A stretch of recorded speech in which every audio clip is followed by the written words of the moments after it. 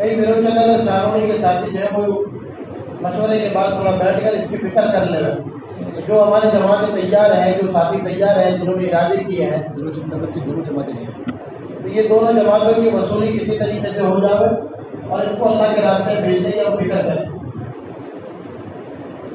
کلانا کی جماعت ہے، دوسری جماعت کلانا کی شوکت مسجد کی جماعت، سامنی حلقہ شوکت مسجد کی جماعت حیدرآباد جانے والی ہے، موجود ساتھی اس کے وصول کرنے کی فکر کرے تھوڑی سی۔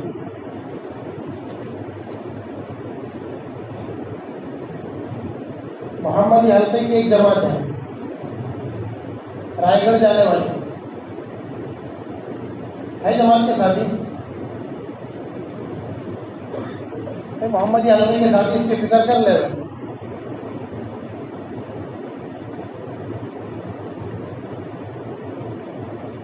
الفضل کے طلباء کی جو جماعت تھی وہ الحمدللہ کل روانہ ہو گئے ہوں گے۔ باقی جتنے جماعت کے ساتھی ہیں وہ یہ پرچہ لے لے اور پرچہ لے کر جو ٹکٹ دینے والے ساتھی ہیں ان سے اپنے ساتھیوں کے نام کے بقدر ٹکٹیں لے لیں، اور دوپہر کی جو ہے وہ دعوت ہے ساتھیوں کی جو جماعت میں جانے والے اللہ کے راستے میں، تو وہ یہ اپنا پرچہ دکھا کر جتنے نام ہے اس کے مطابق ٹکٹیں لے لیں تاکہ انتظام میں سہولت ہو۔ اللہ کی 4 مہینے کی جماعت جو تھی اس میں سے ساتھی کتنا وصول ہوئے کچھ